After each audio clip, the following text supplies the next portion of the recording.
Hello, kindred resistors against the dysgenesis of modernity. This is Govan here with GovanKilgour.com. This is the last of 3 vlogs of my time over in the Isle of Man in February of this year. And I had a fantastic time, as you've probably seen if you've seen either of the 2 previous videos.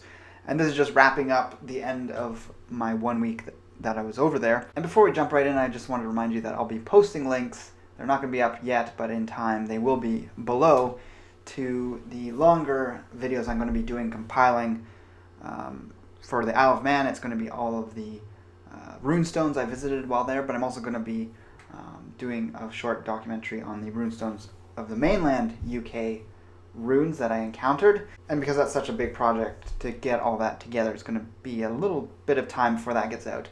That is on its way, and it'll be on a separate channel from this one. And yes, there was about 26 or more runestone crosses that I visited on the island. So in these vlogs, you're just seeing small snippets of that whole process that took me a week to accomplish. There's about 12 different locations. Some had more than one of these runestone crosses. And there was also a lot of crosses that didn't have runes on them, but I filmed as well, which I've included in some cases. So enjoy this last segment on my channel here. One way to get to this first location is to take bus number 3 in Douglas to Ramsey, then switching to bus number 19. So I heard news that it's locked up now. Yeah, can't be coming after 4, I guess. But I heard from some people that this was something of note to come see. This was a Viking burial mound, apparently, which has been incorporated into the graveyard. And we're not going to go see it just because I'm pretty exhausted, but that one in the distance there is one too, apparently. Now there's nothing of archaeological significance on the surface to view. These are gravestones that are more modern, obviously. A tomb of some sort. So I was trying to see 4 different locations where there were runestones today, and I've only managed to see 2. And that's like an entire day's worth of walking and busing and looking things up and stopping places to recharge my phone. So yeah, even though they have a pretty good system with the buses and all that on this island, it's still a heck of a lot easier if you have a lot of locations to go to. I mean, if you wanted to come to the island just for the historic sites like the water wheel, which we're not going to see, or the museums, I've seen 2 of them, and a bunch of other things that aren't the runestones, the buses and trains will get you there. But these old parishes and churches are way off the beaten path, and quite a hike in many cases from stop-off points for the public transport. So now it's time to find a pub with some good food and look up some car rentals for tomorrow.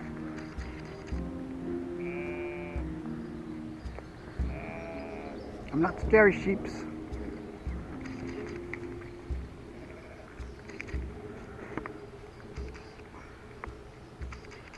The quickest way to get to Kirkmichael is to take bus 5 or 6 from Douglas. So I'm here in Kirkmichael. Just got off the bus. You can see the bus stop. And it's pretty obvious which stop it is. It's the main stop in town. Church is over there, and we're just gonna walk on over. Here we are at Kirkmichael. Interesting. Very windy day here compared to yesterday.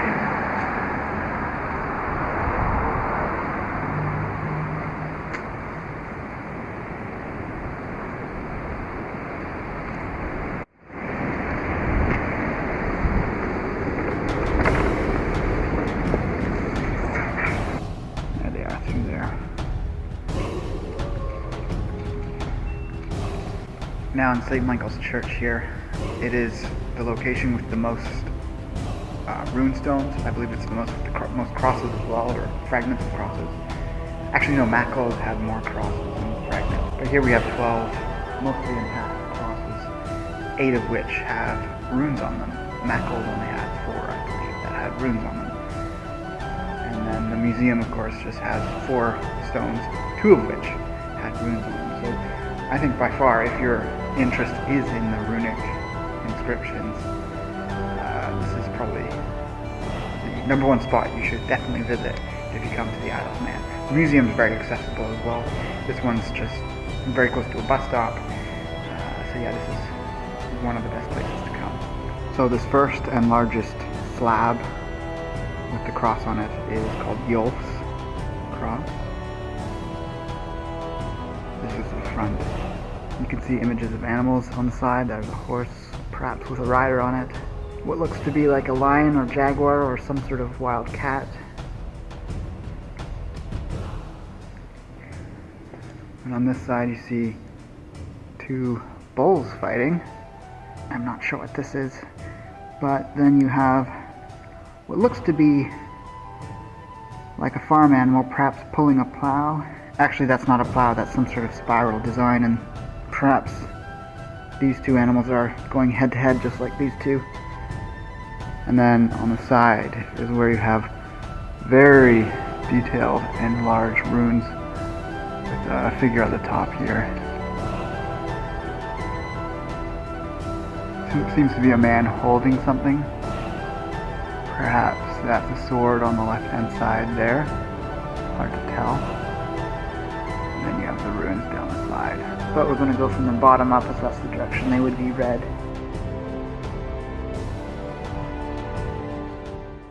And the runes on this cross read, Yolf, son of Thurolf the Red, erected this cross to the memory of Fritha, his mother.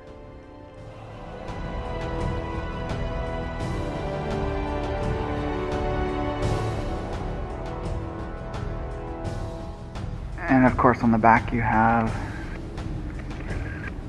a detailed pattern, in some ways more detailed than the front. What I find fascinating is when there's a mix of Celtic iconography, like the spiraling symbol, with the obvious Nordic Viking runes. It's the blending of the two cultures.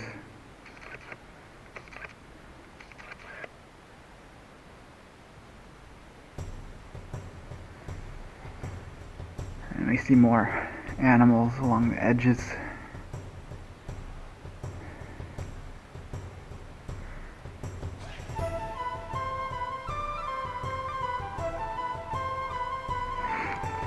And on this edge is a pattern, a knot, with another figure at the top of some type.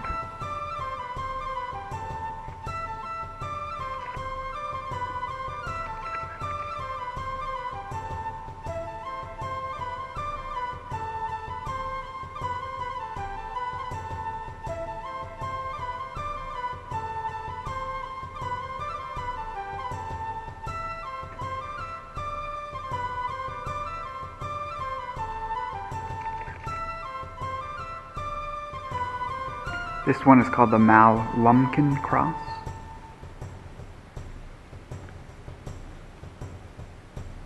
And it has runes on it as well, although I believe they're just on the back. There's two very noteworthy things on the front of this cross, which I missed when I first filmed this. Otherwise I would have zoomed in and paid them more attention. This figure to the right of the shaft of the cross, with its arms outstretched, is thought to be a Valkyrie, making an offering to Bragi, god of poetry and inspiration. The other area of note is to the bottom right of the cross, and you can see a dark area with some markings, and although it's indecipherable, it is Ogham, which, if you can remember from my first video, is the original Celtic writing. So there's the identifying number. Not every cross here seems to have one.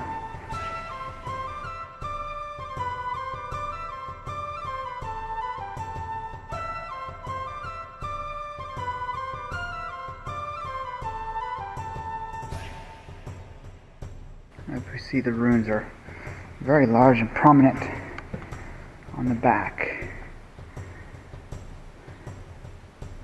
The runes up this left side read or translate as, "Better is it to leave a good foster son than a bad son."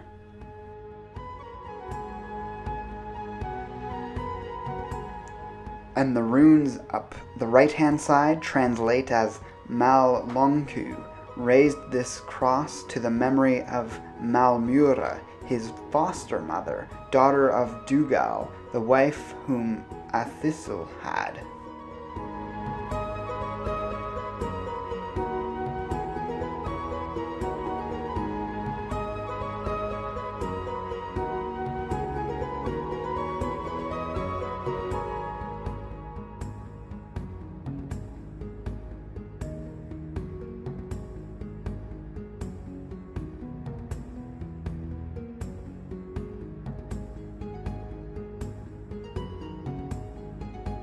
And this is Dragon Cross.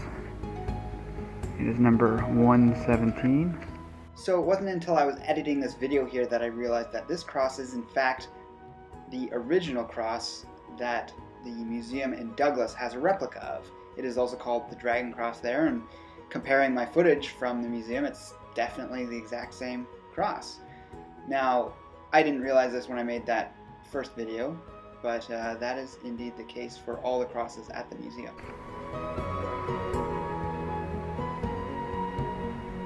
I believe that might be the dragon here on the edge, because I couldn't see it on the other side. Looks like the outline of a creature that would be said to be a dragon.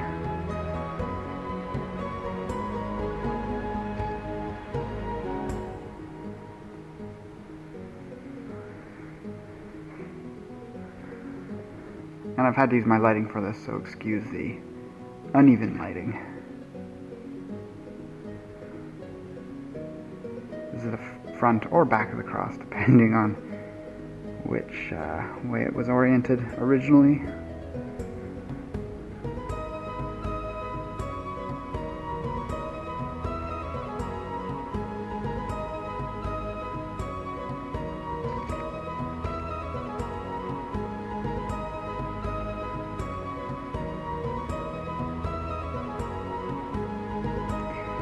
Now on the edge I don't see runes in any amount of clarity, but it looks like there could have been some fragments that are left behind that have either worn off or broken off, especially right here, but they're illegible. And same on this side, there's nothing actually visible. So I wouldn't include this as a runic cross or runestone cross, but it is definitely from the same period when they were creating these crosses.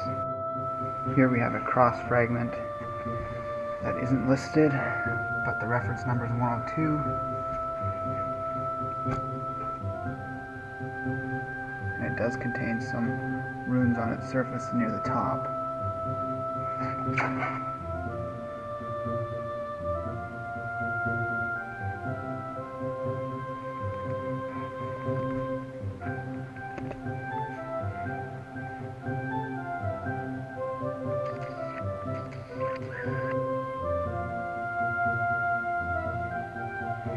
And on what I believe is the front of the cross, we just see a similar pattern, knotted Viking Age pattern with some side details that have been chipped off. And number 123 has some sort of visible figure, bird-like figure, and a horse. And it actually features some runes along the edge.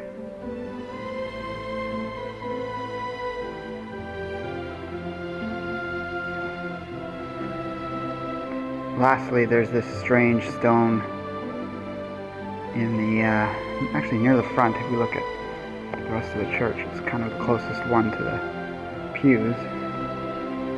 Interestingly, it's facing away, so people don't see that during the service. It's dated, it looks to be 1699 or 1899. Actually, no, that's definitely a 6. That's just a a marking on the top. It's not actually etched in. Whether that's a 1 or not is hard to tell. I'll have to look this up online later to see what it's about. And we can see the reference number is 110. And upon looking at this, there's nothing on the back.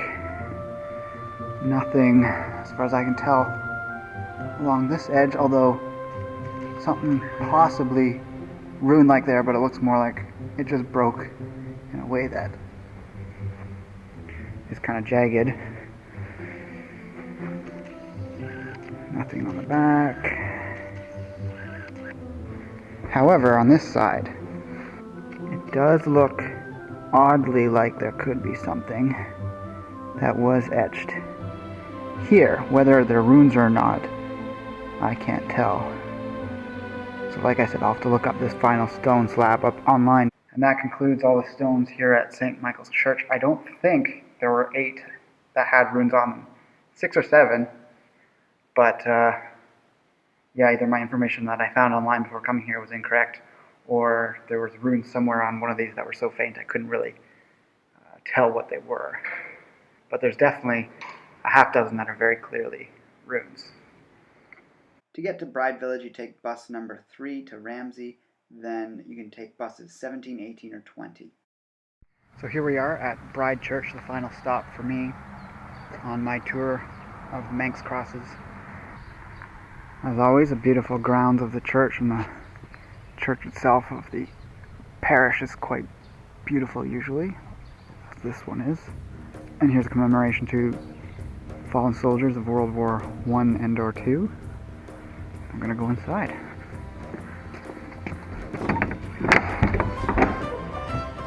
So it's right here once you come inside. Similar size to some of the other churches we've been to, not obviously the biggest of them, but decent size and old style, really beautiful. Especially the carpet and tiling, I like it. We're gonna have to get out the light for this.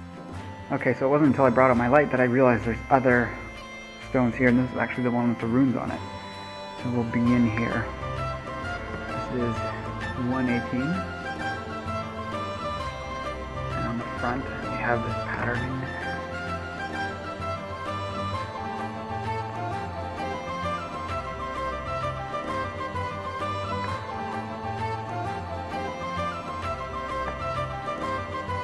And the other side here.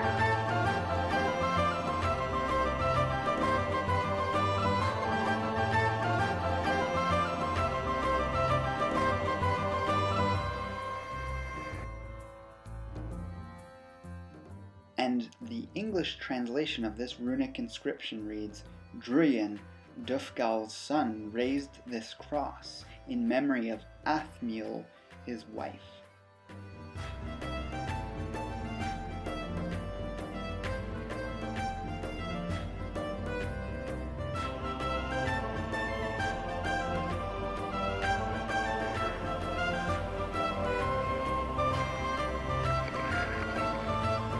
Take your time to read that if you wish.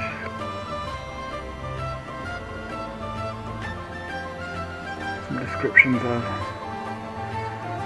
some of the images on some of the crosses. Not sure which one. This one actually has Adam and Eve, which I believe is the stone behind me, which we haven't looked at yet. So, Druyan's cross is the one we just looked at, with the runes on them.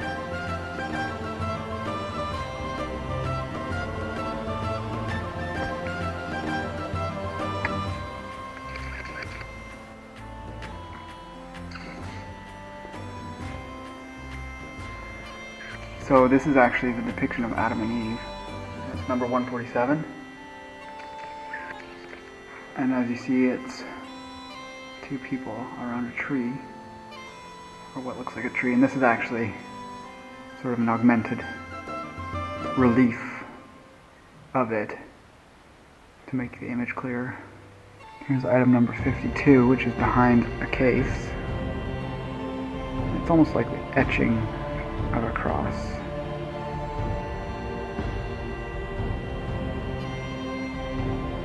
still, it's quite interesting how much more straight lined that etching is compared to some of the crosses we've seen, which look amazing, but they're not usually cut in such straight lines. You can pause that if you want to read it all. This is the cross we're about to look at, called the Thor's Cross, or Thor Cross. Feel free to pause and read this more carefully. I believe that just talks about these items that are depicted on the cross here.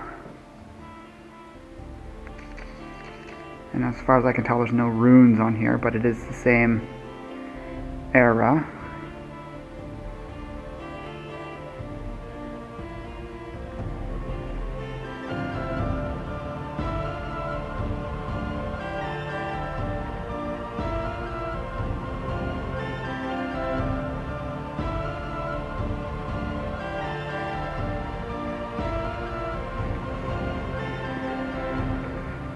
Although, on the side here, well, let's get that number first, 124. It kind of looks like there could have been some markings in some places. Particularly, actually on the video it doesn't look as prominent, but in person it looks like there could have been. Maybe around there. So on the face of the side of the cross we've already looked at, we can see here a depiction of Thor, and you can see what is his belt, or magical strength belt, and of course you can see the outline of his beard right around this area. And I'm assuming this is his hand on this side here holding what the text describes as the head of an oxen that he's using as bait. But the text also says to his right there is the head of the great serpent he's attempting to catch with the bait. Now, I've been sitting here looking at this for like 5 minutes trying to figure out which is the head of the serpent Jormungand, which is the serpent that encircles the whole world and is implicit in, or the battle between the serpent and Thor is the beginning of Ragnarok, or happens during Ragnarok. And yeah, the text said the head is visible beside him. I don't quite see where it is unless it's somewhere in here. I assume this was it, but this could also just be a pattern that separates that image from below it. There's some sort of deer and another creature. I don't know if it's depicted on the side here. It's very hard to tell. Looking at the relief created on the board that's pinned up here, similar to the last one, this is not stone. It could be this whole section running along here, which might make sense if that's the head of the serpent, and it runs down here with this pattern, kind of like a snake's skin has a pattern sometimes like that. So that's what I'm assuming this is. It's Thor trying to fish to attract the serpent so that he can attempt to kill it. So here we are on the opposite side of Thor's cross, or Thor cross. I think the patterns on the side are more detailed, or more intricate. Probably just as well preserved, but they're significantly more intricate, I think. Also quite different from some of the patterns we've seen on other crosses. Very skilled artisan made this stone, I believe.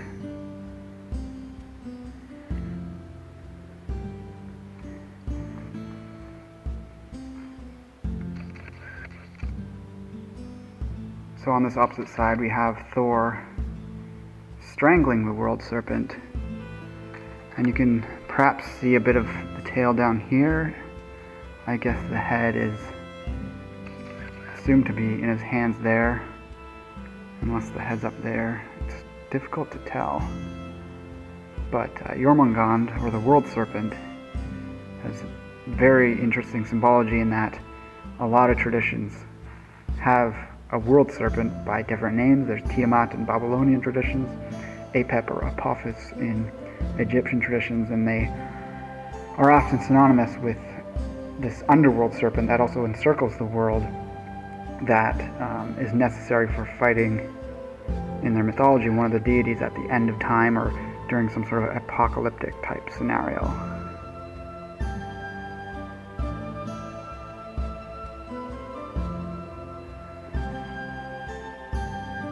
And here we have the giant Rugni who challenged Thor to combat in one myth, and he's got his hands on his hips.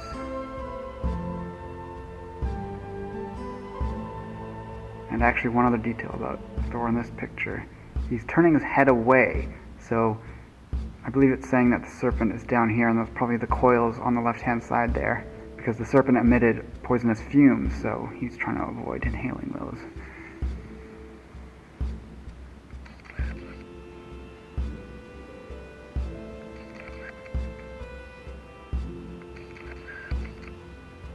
Coming back around to the other side, there's a part I missed to describe here because I couldn't locate it, which is the depiction of Odin. And you can see here a figure with a spear. I'll have to point this out here. Obviously, you know, the head here, and there is the outline of a spear here. So that's Odin or Woden, and his spear Gungnir. And the text claims that right below his spear, right around here, is one of his ravens. Now, I suppose that could be a raven. The remnants of what's here is quite difficult to make these things out, but if you have the time to study and really look into this, I'm sure it becomes more obvious. So there you have it. I feel absolutely elated, relieved, exuberant, and just kind of in awe of this whole journey and the fact that it's now over. What an amazing cross to finish it on. I would strongly encourage anyone with a heritage related to this island in any capacity to make it out here at some point in your life to see this as well as many of the other sites around the island. I absolutely think it's of value to other people too, whether you have connections to this or not, far connections, whether it's Viking or Celtic ancestry or even beyond that. There's a rich history and cultural tradition here that the people still have in their hearts and spirits, and in some ways, in vague ways, in the culture itself around the island, I think, in subtle ways that you see.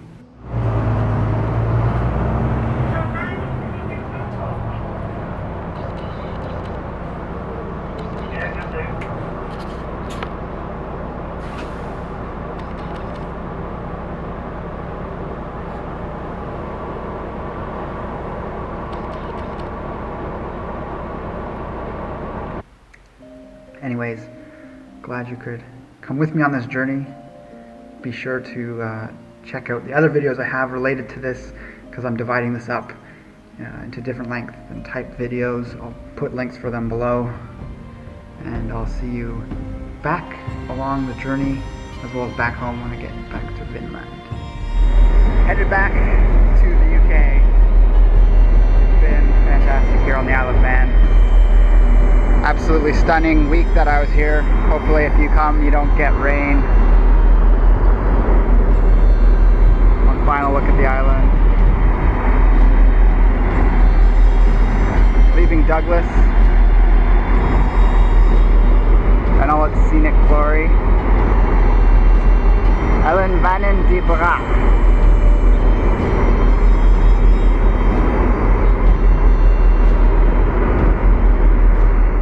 So thanks for watching. Let me know what you think in the comments below. Like, favorite, and share the video if you feel so inclined. And also check out the links below to help support the work I'm doing and to check out any future videos that get posted below this in connection to the longer documentary on the Isle of Man Manx runestone crosses.